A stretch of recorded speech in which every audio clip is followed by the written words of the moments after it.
All right, welcome back.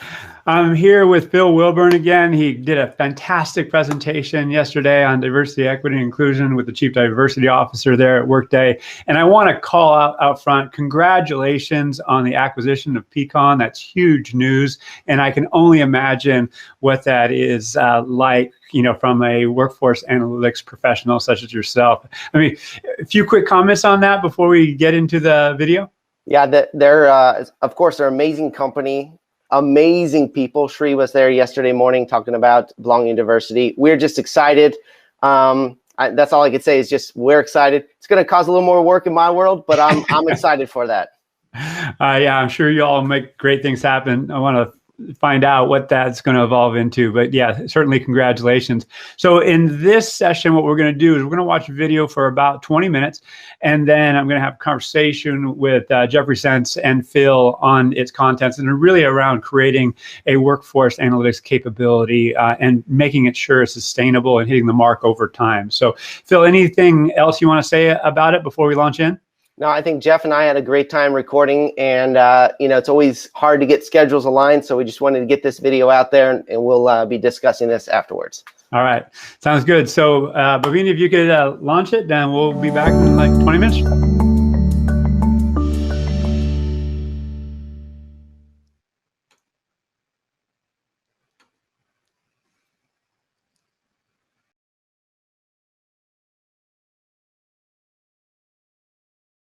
Hi, everyone. My name is Phil Willburn, Head of People Analytics and Insights at Workday. I'm so excited to be back with all of you for our second virtual People Analytics Future of Work conference.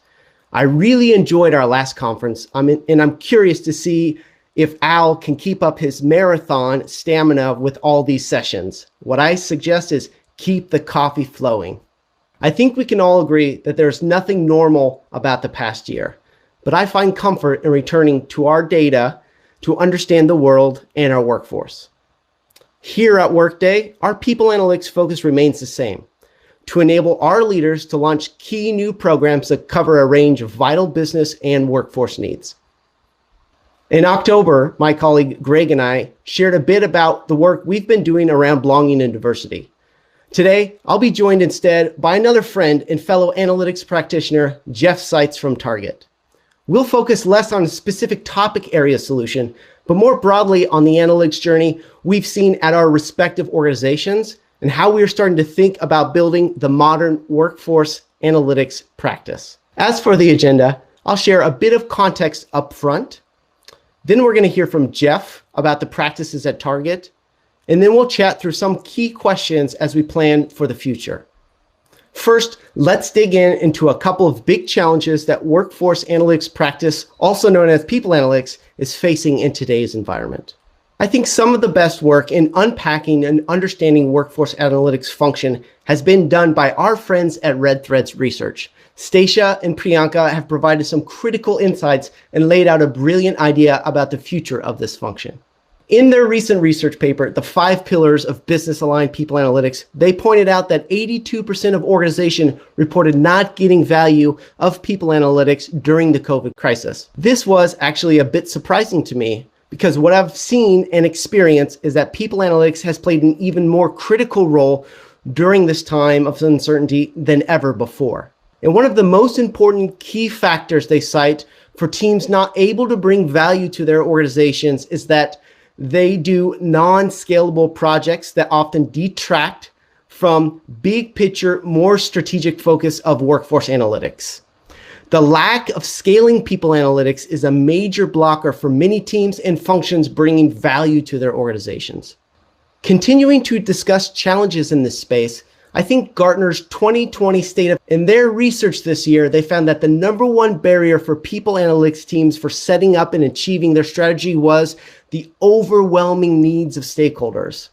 That big needs and expectations keep these teams from driving their own strategic value in the organization.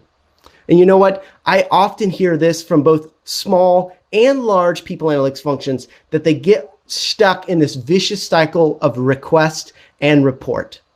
It's a spiral that can overwhelm and encompass your entire team's activities.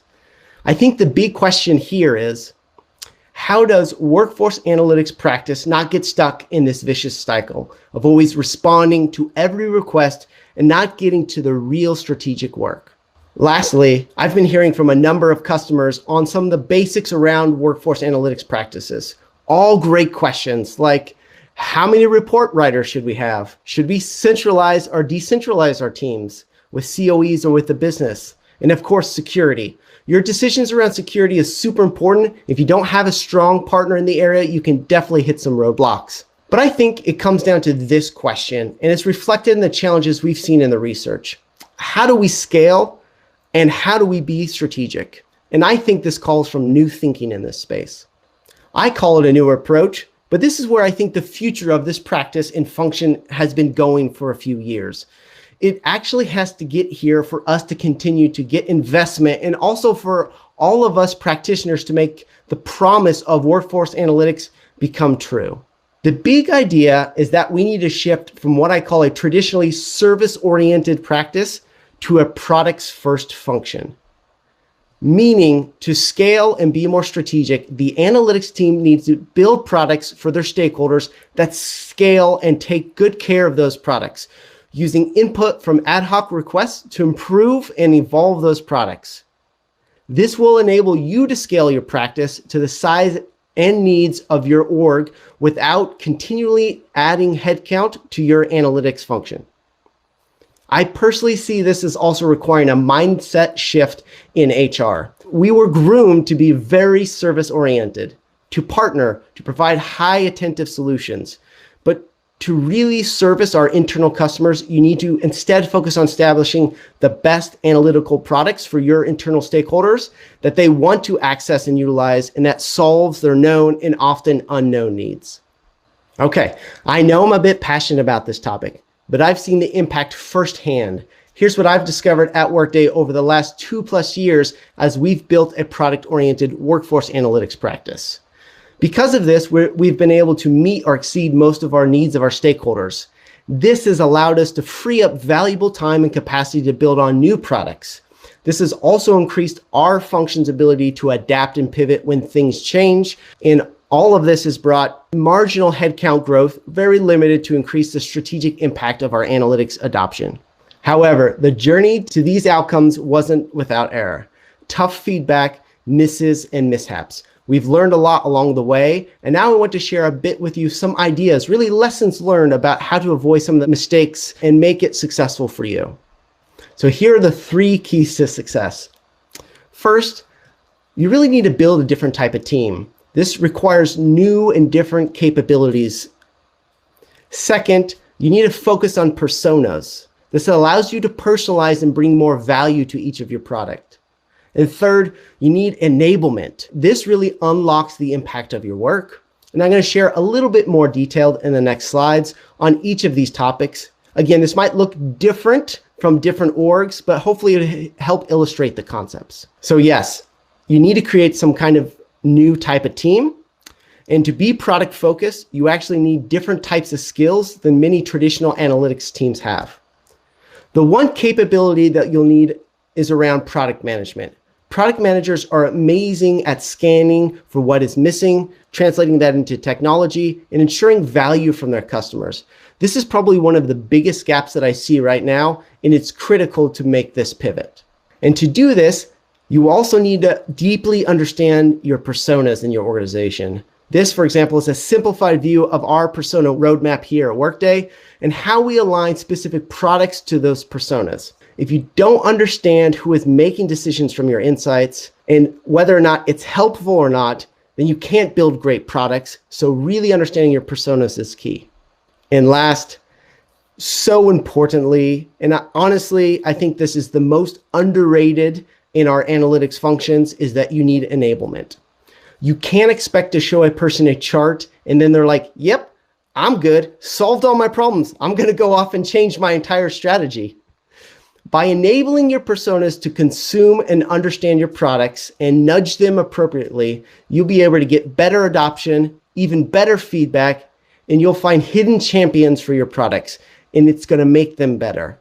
You can see a couple of examples here of what we do. We make snackable enablement. We do this by videos and quick cards. Those are more for business executives. And then we do deep dive sessions with, for example, our business partners to encourage data literacy around our products. And finally, here are a few very high-level examples of some of the products we've delivered internally to our stakeholders here at Workday. This is a one-stop shop for all of our senior leaders. It provides a consolidated view of people insights related to business and talent priorities. And all of our senior leaders have access to it. And this is where they go to get those key insights to do their business reviews and ongoing monitor of their workforce. The Best Workday Survey is a pulse survey that happens every Friday, which we call Feedback Fridays. Data is then curated by our team and provided to all people leaders at Workday on the current state of their teams into dashboards. And this is an example of the dashboards, some of the dashboards that people leaders get to and consume their data based on our Best Workday Survey. Another example is our COVID sentiment dashboard, which is a consolidated view of employee sentiment related to their current remote work conditions, including productivity, caregiver support, Zoom fatigue, and expectations for returning to the office. Probably our most popular product right now is the delivered People Analytics product, which uses augmented analytics to provide the most insightful stories to our HR partners every month. You have heard now a few examples from Workday, but how does this framework apply to a much larger organization that has historically delivered in a more traditionally focused service model? Let's bring in Jeff Seitz, who leads talent analytics at Target, to better understand their journey. Jeff has been in HR field for 20 years, primarily focusing on HR technology, strategy, and analytics. At Target, your function has started this transformation journey. Obviously, you've had a robust and large-scale team for several years. Can you tell me what really sparked the need to drive this transformation and where you're headed? Sure, and thanks, Phil. It's really a great question and one that I consistently ask myself as we navigate to our North Star. You gave some really great examples of why there's a need for change, and most are directly in line with our experience. But before I answer your question directly, I think it might be helpful to give a little perspective of where we've been, and then I'll talk a little bit about the pinch point for us and where we're going. My team didn't exist in its current form 14 months ago, and when I joined in January of 2020, we were only a handful of scrappy rockstar consultants. My first few weeks at Target were really spent announcing a reorg where we brought together 4 separate teams into one, including our data science analysis function, HR reporting function, team member listening function, and combined it all together with our foundational talent analytics consultants. As the team was forming and norming, we noticed that each request we received was being delivered on a bespoke project or request basis. This resulted in thousands of dashboards and reports, but lacked actionable insights that's embedded into the business processes at scale. We needed a mindset shift. And as we were finding the needs of the business were outpacing our ability to be able to deliver and support, ultimately putting at risk our ability to achieve a top goal, which was to deliver at scale in a large, complex, and increasingly global company. Knowing we needed a new way to think about things, we piloted a COVID Insights product with the business to prove that a product model and mindset would work for us. This enabled us to push out weekly executive insights that were action-focused and leveraged during leader routines.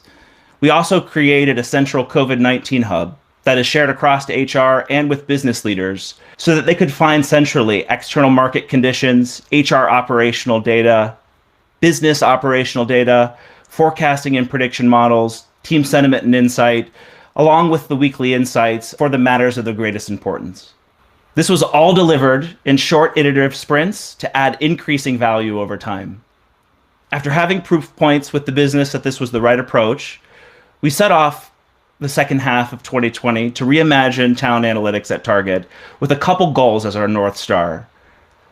We wanted to make sure that we had business partners lead with the business, knowing that we had data maturity that we were conducting within HR. We wanted to think about products over services. It was important for us to deliver using agile methodology so that we could add continuous value at a rapid pace. We want to drive self-service, but make sure that we deliver solutions via self-service with a persona focus. We wanted to have a tiered service delivery model And then finally for us, knowing our business, not only did we want to be high tech, but we also wanted to be high touch. As we think about where we're going in 2021, we're building and maturing a new set of capabilities and leveraging a product model and mindset for what's boxed in red. When we think about the roles and how we'll organize ourselves, we'll focus on listening, business focus teams, and then data teams with roles that support sentiment consulting, change enablement, visual storytelling, data governance, and many more. As we think about the personas we serve with products, I like to think about it in terms of how we create value within our business for our guests. And really that starts at the lowermost level with our team members. And then we work our way through the org and up to the board. Phil, I wish it was simple as the slide looks to actually achieve, but it's a lot of work and it's going to be pretty complex in order for us to actually get there. You've been super busy. I'm just impressed by how much you've already done in such a short amount of time. Given the massive scope and impact of that your function has at Target, I'm sure a major transformation like this has some challenges. Can you tell me a few of the challenges you've run up against? Sure, Phil. And the first thing I think of is challenges. I'm not sure that there are any challenges that we experience with change initiatives, right? But if I'm going to be honest, the biggest challenge for us I liken to building a plane while it's going down the runway. We have big outcomes that we're driving for with the business, and the work can't stop just because we think there's a better way. As a result, we have to be ruthless about the prioritization of our work, not only within the team, but with the business. Priorities can change, particularly in the past year, with what feels like at a daily basis. But being so clear with ourselves and the business has become super important. Is it easy? Not at all. Are we perfect at it? Definitely not. But we get better at it every day, little bits at a time. Yeah, I really like how you piloted the product around the COVID-19 as a way to prove this concept out. I think that's brilliant, and I think we should see more iterations in piloting in the people analytics function. I'm just curious. You're doing a lot right now, and you have a grand vision. What's next for you in this transformation? Well, we're exiting our design phase as I speak, and we're moving into the implementation mode. We just wrapped up over the course of the past week a series of conversations with business leaders about how we'll show up differently for them this year and what they can expect. We're also in progress of hiring a number of new roles with more to come over the first half of the year. Again, we don't have it all figured out, but that's okay. We iterate and learn as we grow, which helps us be nimble. Wow, Jeff. Again, very impressed. And I know that you're not finished and you still have a bit to go in your journey that's ahead of you. But I'd still be curious, what are some of the things that you're learning along the way that could help all of your peers out there who are just starting to kick off their own transformations? Yeah, I could talk about this for hours. Don't worry, I won't. I'll sum it up in 3 ways. First, all the things you hear around PAFOW over the past couple of years about setting up a new analytics function hold true during a transformation of an existing one, especially quick wins using the new model. This helped us learn and shape a perspective that would work for us while also proving value to the business before we go all in. Second, change is hard. It's nothing new.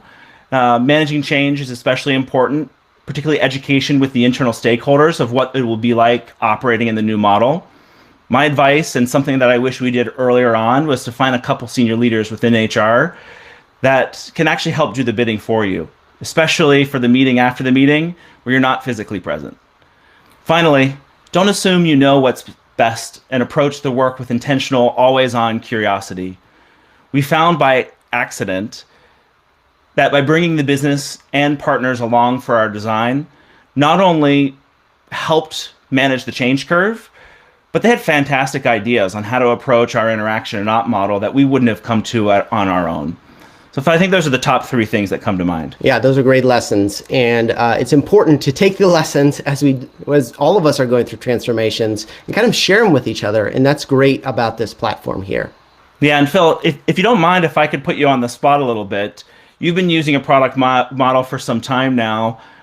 What's the biggest lesson that you've learned? Yeah, it's a good question. I think one of the biggest lessons we've learned is to and I said this a little bit earlier, but to think like a product manager. I think that we had so focused in HR and people analytics for so long about this service consultant or this person who's going to walk you along and partner with you. And I still think that's important, but you really fundamentally start to think differently when you feel like you're building a product and a product that people love. We don't get the adoption that we have right now with our products if we're building insights that people don't love. And putting on your product manager hat really allowed us to build products that people loved and wanted to see more from. And that just kind of pulled the insights and requests and the impact that we're driving from the business. Yeah, that's great advice. Thank you so much for joining me in this discussion with Jeff. I'm feeling inspired by the work and change that you're driving there at Target. Like all things that Target does, you do it with a big vision that's full of empathy and curiosity. Thank you so much for joining me today. That was really cool. I mean, and thanks for the shout out, guys. I mean, this is, I'm humbled by it. And yes, I have my coffee right here, so I'm hanging in there. But there's so much that I'd like to jump in, and I want to invite the audience to ask their questions as we go. But I just want to call out one thing. Jeffrey, you talk about reimagining the function. You consolidated these 4 formerly disparate groups into this cohesive group of people with a mission. And so many have just been hustling, particularly with COVID and going on all these reports and getting pulled in all these directions, haven't pressed, time out, haven't said stop, what the heck are we doing here? Where are we going and how are we going to get there? Which has informed the operating model, technology selections, data governance and prioritization, which I really picked up on. So can you share just a little bit more about what that was like to actually press stop, press pause and while you're going down the runway? So, because kudos to you for doing that. Yeah, it's a great question. And, I feel fortunate in the sense that our senior leadership team, all the way down from our leadership team to the HR leadership team, particularly as COVID was ramping up here in the US, got really crisp and clear about what our priorities were, which enabled us to really lean in against and towards, so that we could say, this body of work that we need to do that's new and unplanned, how does that compare against everything else that we said and the business actually is wanting from us? It was a really easy conversation to say, here are the things that are below the line in order for us to actually be able to move forward.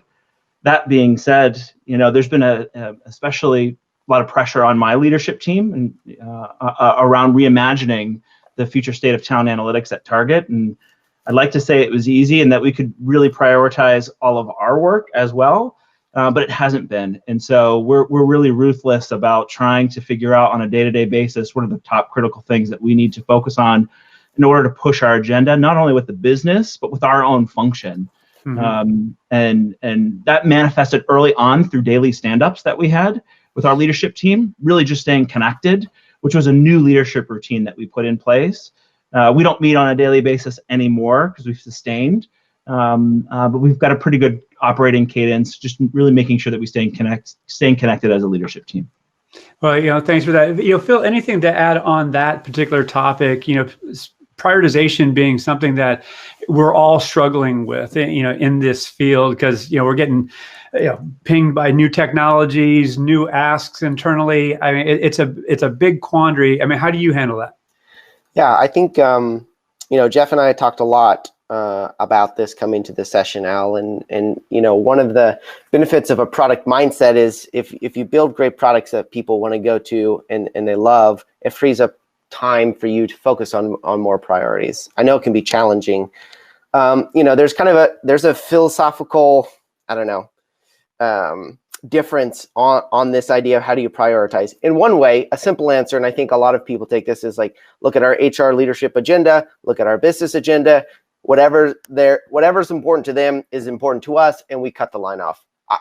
I think that's important. I think, if my boss is watching right now, yes, we do that, boss. We are absolutely. However, I do feel like as analytics professionals and as be able to see the data across the suite of the organization, in most ways, we see a lens of the organization that nobody else gets to see. So we also have our own individual strategy, which we drive from the data. So we create space to say, this is a particular big insight that we need to do. And I just give maybe just a quick example. There's been a lot of conversations on Zoom fatigue this year, right? And the question, our business leaders are talking about it, and they're saying no Zoom meetings on Wednesdays or Wednesday afternoons. And we want to know, does this practice really matter? Because it was about to get mass adoption. So we, without being asked, decided to say, does Zoom fatigue actually cause fatigue? And one, does putting in the blocks of a day, does it actually matter by reducing the number of Zoom meetings, and does it have a sentiment impact, right? And so that's not something nobody asked us for. That was something that business leaders were doing. We drove into the business. We did say, hey, Zoom fatigue is real. It does impact people's productivity. And if organizations are smart about putting in blocks of time for people to work, it actually reduces the number of meetings, right? And so that's, that idea of prioritization is, yes, you got to do what the business is asking to do, and you have to, lean forward into business and say, what is the right thing to do with the data that we have in front of us? Yeah, super interesting, because we have this, we talked about it earlier this morning with Angela from Aviva out of London, this idea that we have to get the basics right, and we have to build relationship equity internally, and ultimately we have to be really close to our internal customers, what you referred to as personas, I think, in your presentation in the video. So when we're engaging personas or internal customers, many are hey, don't talk to me yet. You can't even get headcount right. You don't even know where people are. Let's say you're past that and you're not in a defensive posture. What I heard, and I'm writing my own narrative, and I'll acknowledge my own bias here, is that to have the conversation first, Jeffrey. It sounded like you were like, hey, this is what we can do. This is just some of the possibilities. When we're reimagining what we can deliver to you in terms of value. So you in turn, correct me if I'm wrong, thus have to be an attentive listener and then go build towards that end. So is that an accurate playback?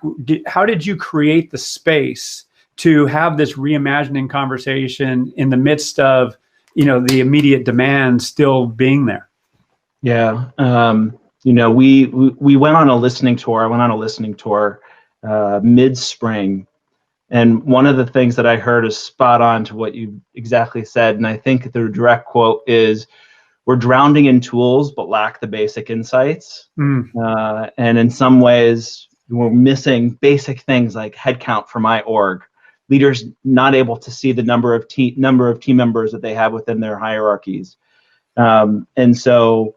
In some ways, for us, it was important that we needed to prove out that value. And to Phil's point, tell the business what's possible, because they're so focused in some ways on on the basic things that they need. And so we're focusing on both, focusing on pushing our agenda while actually giving them some of the basics, so that they get their basic needs met, and we can start to have some more of those sophisticated conversations. Because I found that without having done that, you couldn't get them to focus on the more advanced things, AI, predictive modeling. They just wanted their dashboard to know what their headcount was. So to Phil's point earlier, it's really important when we center the personas at the base of our work and surround the products around them, that we're actually delivering what they need, in addition to what we anticipate that they need, what they ask for, and what we anticipate. So both are really important. Yeah. I'm going to kick it over to you, Phil. And Vanessa, I saw your question come through, and I'm not going to ask it verbatim, but I'm going to wrap it in this way. I often put forth a Chinese proverb when I present publicly. It's the beginning of wisdom is calling things by their right names.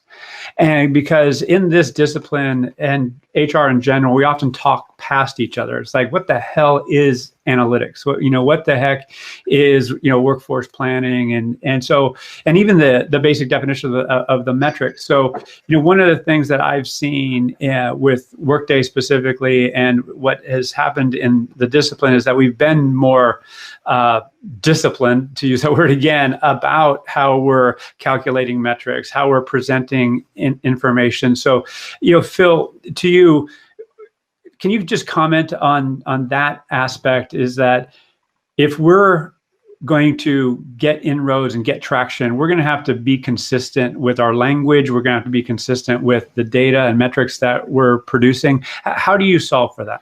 Yeah, it's like you, Al, to bring in Chinese proverbs on a people analytics conversation with Jeff, who's talking about getting headcount right. Like, of course that makes sense to you. So I get it. Jeff is right. I think we over fancified people analytics a while ago. It's not Chinese philosophy or proverbs or anything, but we went for the sexiest things, AI. And by the way, most people are saying AI is not AI. You know this, Al, right? That it's a way to get to buyers, when really you need attrition, you need headcount, you need your talent funnel, you need basic employee sentiment, you need to know retention, you need to know your regrettable retention, attrition, you need to know that by geography, and you need to be able to quickly just see that live, real time, nothing fancy, because that provides confidence to the business that you're running the business, right? And I think that, not to put words in Jeff's mouth, but we've had conversations, it's like, you absolutely have to get the fundamentals correct, and that does a lot of data governance, by the way. And once the fundamentals are there, then you can start to give people what they weren't expecting, right? And then they trust you. And that's what when you bring up Workday, that's like, some of the graphs are not that fancy. I get it, but you know what? Most people, and this comes from Nancy Duarte and data storing. Most people, a bar graph is all they need to make a decision. Don't get too fancy. They're business leaders. They need to make a decision. And that actually communicates more value to them, because it's accurate, it's in real time, and doesn't have a lot of layers on top of it. So, yes, and people still want cool and sexy stuff. Cool, we'll give it to them, but let's get the basics right first. Yeah, no, I love it. How about you, Jeffrey? Like, both in terms of tailing off what Phil was just sharing, as well as the language that you've used and maybe defined their target. Yeah, it's interesting. I think the foundation for any relationship is trust, right? Friendships, primary partners. I view it the same with data. It's just another extension of a relationship. And you have to trust that data in order to be able to rely on it, right? Just like a person-to-person relationship. And so making sure that we're accurately communicating and building that trust in consistent ways across our entire business is just the basic blocking and tackling that we have to take care of. I feel fortunate that I inherited some really great frameworks and governance when I joined.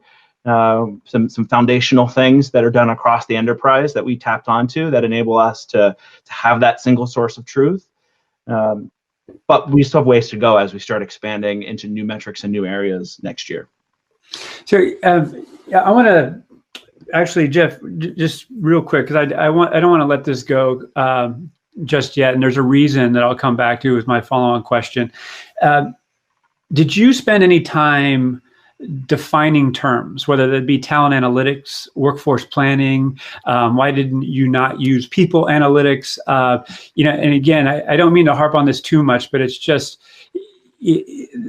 my experience, both as a practitioner formerly, as well as talking with many, it's like there's a level of intimidation that HR business partners and others have. It's like, it's esoteric, it's weird, it's going to make me look bad, I don't know how to tell a story around it. Therefore, there's an element of avoidance. And once there's an understanding of what the heck it is, there's like, hey, this is actually, to Phil's point, something that's actually going to help me do my job better. It's not going to replace me. It's going to augment my capabilities. So, did you have to do much change work in that respect, or was there the language pretty well defined, or is that still in process?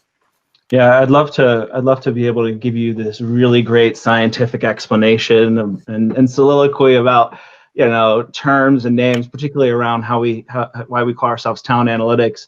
But it's as simple as we refer to our internal team members as talent. Mm-hmm. And so if we want to surround ourselves from an HR data standpoint, it's talent analytics. So talent's a term that we use internally. I would say as we're maturing on our data curve, maturing on the data acumen curve, particularly with our business partners, moving into next year, there's a big opportunity for us to actually do what you just described, mm-hmm. so that we're educating around a common language and framework. Mm-hmm. When we start to talk about, well, what is a dimension in an analysis? What is an attribute, and how the two work together, so that we can actually start having meaningful conversations with them. And not necessarily talk at them, but meet them in the middle so that they understand our perspective a little bit, with the hope that through that process that we learn a lot more about them and can join them in the middle. Yeah, I love it. And this is where I was going with all that, because when people think of Workday, they think of a transactional system. They think of something that helps stand up HR processes. Obviously, it does much more in the financial arena as well. And so, but it's not, okay, I need an analytics solution, therefore I'm going to go to Workday. And as we've talked about, Phil, you all have taken a very deliberate approach in evolving the product. Now with the acquisition of Peakon, that opens up a whole new era of possibilities. So that goes back to the language and reframing around the possibilities of what not only a talent analytics COE can deliver, but also a product, you know, so because Workday is obviously more than just one thing. So can you speak to how you're socializing the expanded capability of Workday's products? Yeah, I think, I think it's fair that I think, in the early days, we saw, it's our experience of the early HRISs, which is what transact stuff and do a business, and then we'll build some stuff on top of that. Mm-hmm. In being built in the cloud primarily and focusing on that allows us to rapidly advance.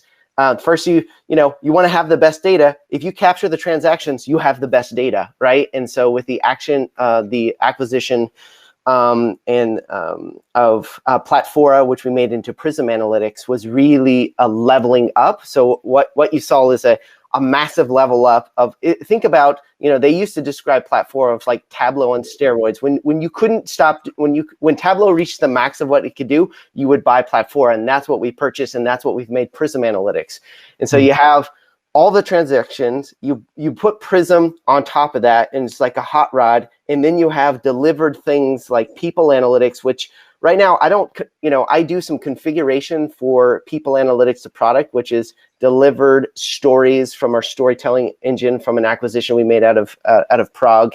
And then you have, oh my goodness, you have these stories that are automatically there. You have Prism you can do anything with. And then with Peakon, you add the employee sentiment, and it's all the data you would ever want to have as an analytics leader all together on one platform. And the possibilities are just, to me, it's exciting. Even in the 3 years I've been here, or 3.5, almost 4 years, Al, the analytics suite has gone through a revolution at Workday, and that's what's exciting. That's why people like Jeff, Target, who's jumping on to Workday. The excitement is the evolution of the analytics suite with Workday. Jeffrey, perfect segue. What's your perception of what's happening? So I've been in the Workday, I'm going to maybe start aging myself. I've been in the Workday ecosystem in some shape or form for the better part of the past 12, 13 years. And I was a veteran. I was trained, I think, on Workday 4 when it first came out. And to see what was not even a reporting tool at that point, I think it was closer to Workday, maybe 6 or 7, where a self-service reporting solution was actually built, which is now Workday Report Writer. To see that evolution compared to where it is today it's like two completely different products. Certainly the technology has evolved as well. We're on a really interesting journey. I gave a quote earlier that I heard as I went on my listening sessions, that we were drowning in tools but lacked the basic insights. I think I counted that we had 12 data visualization or BI solutions that are being used within HR today. One of which, well, I'll include Workday.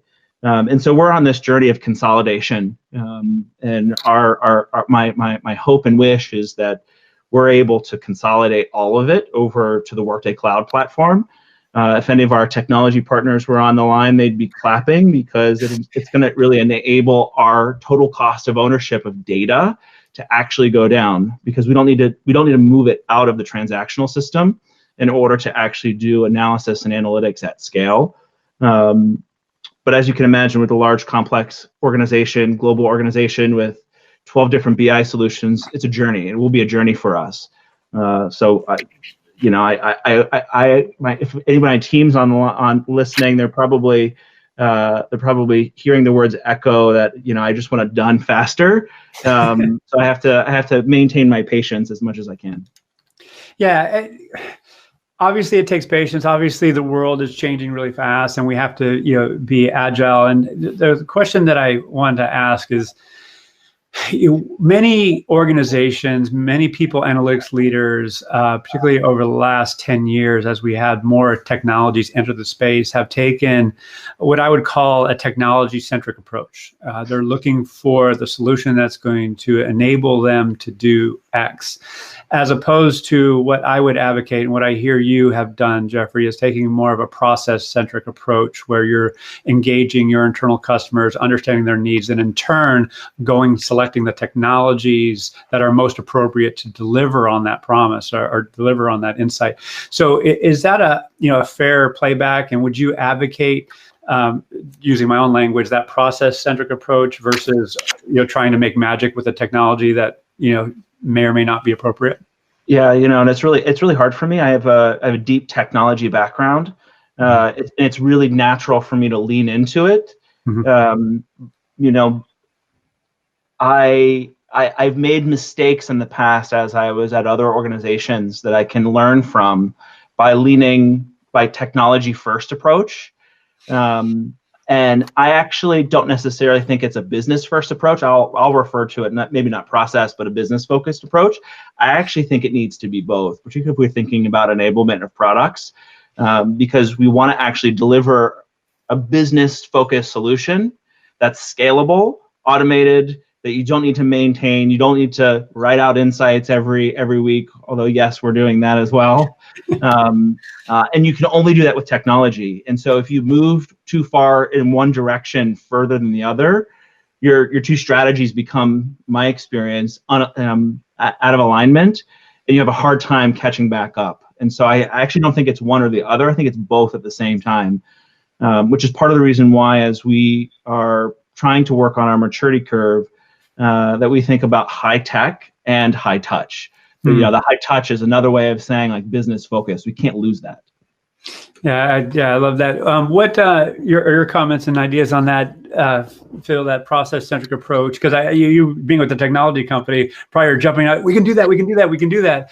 But not knowing the internal customer's needs at that particular company, might be a miss. But you obviously are doing this internally there at Workday. So, what are your thoughts on that approach? And is that something that you applied? Yeah, I agree. I think you have to. You wish that a technology could do everything you ever want in people analytics. And to be honest, I think some of the best insights come from a data science team where they're meshing all sorts of data sources together. Mm-hmm. But I push our data science team to become product focused. Like, we have a brilliant data science team and research team.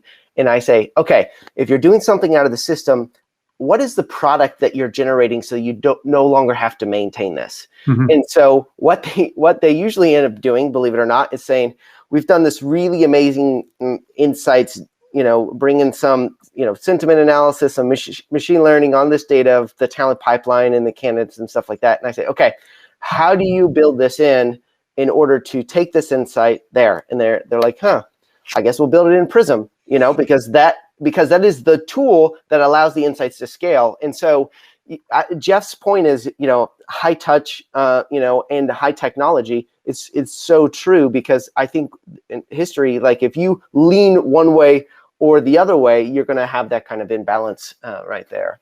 Al, I did see that we have a question from Henry out of APSA. I don't know, in the Q&A. Yeah, I just saw it too. Yeah, and yeah. So, we'll sneak that in, and I'm going to read it verbatim because I'm not going to be quick enough to paraphrase it. If your current self goes back in time to when you started this journey, what are the top 3 things you'd tell yourself? I think, Jeffrey, that's to you.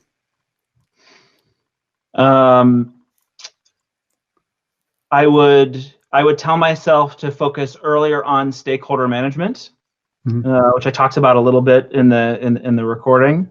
I would say trying to find more than one quick win that adds value, using a new type of model for different stakeholders for where there are gaps. And then 3, I would bring the team along for the journey.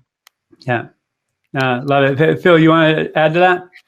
I think it's, Henry is leading a great analytics transformation there in South Africa. So it's cool that he's on late joining us here. That's your reach, Al, right? Wow. This is great. He's joined us from South Africa. And I think, a lot of the lessons that we have learned about driving this transformation, we have to share, right? And that's why I appreciate so much Jeff, is he's in the middle of it, but he's sharing what he's learning. And I know that's what Henry's going through as well.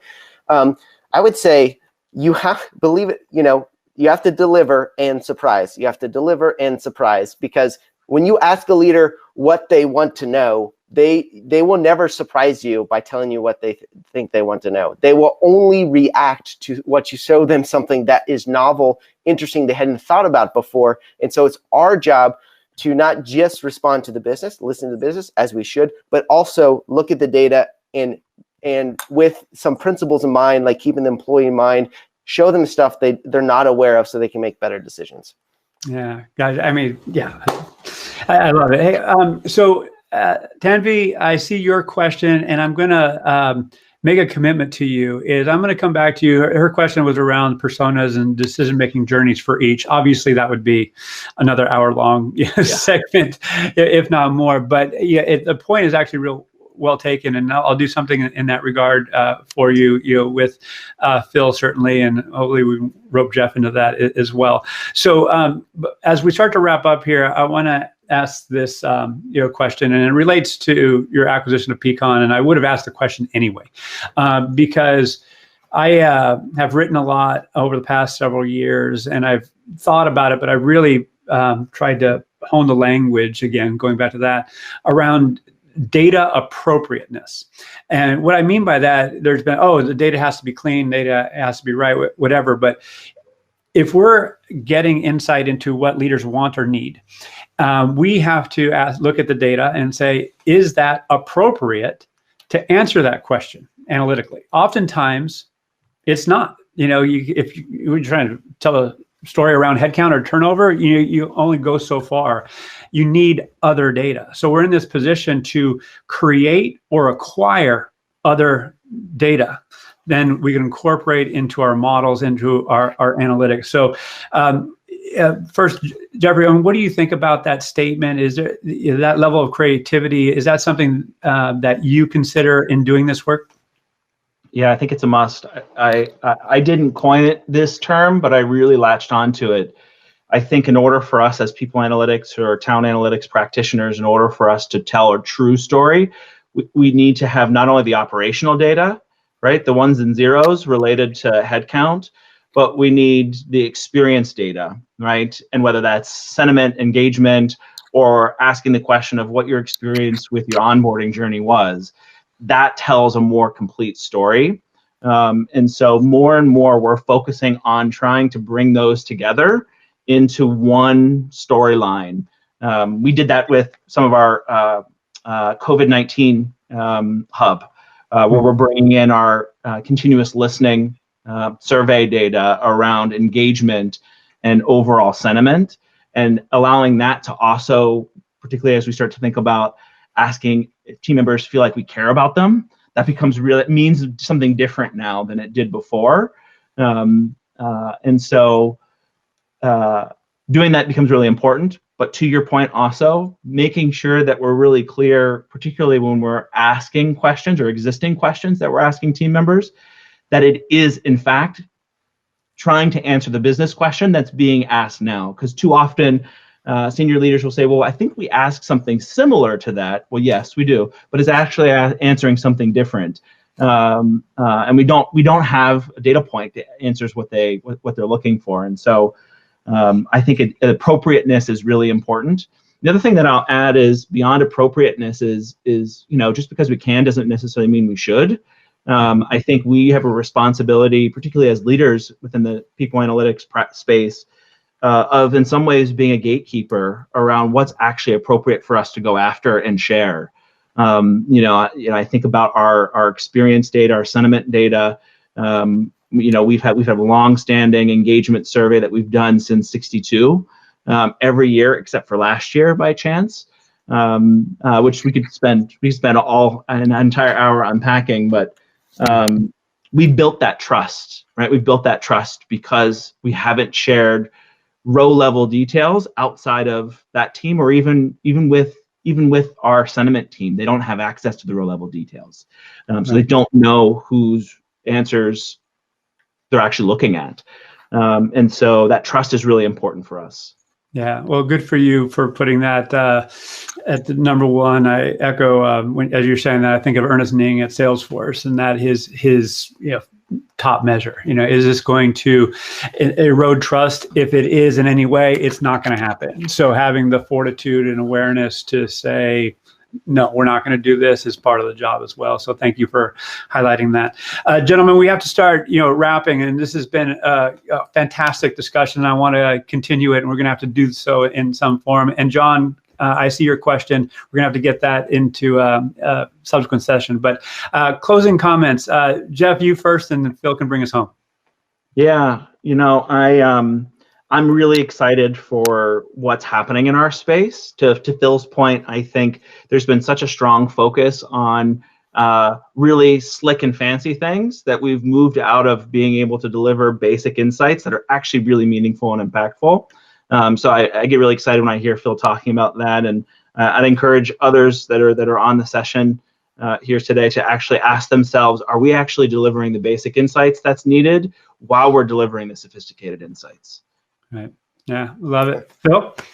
Yeah, this topic of the transformation, I think we're in a, and I think you mentioned this too, we're kind of in a turning point, in the people analytics space, and we really need to lean into a new model of how we're running our business. We built it on the shoulders of giants like Prasad, Google, and so forth like that. And it's our prerogative to continue it forward by thinking how to transform to make the biggest value. So again, appreciate the forum.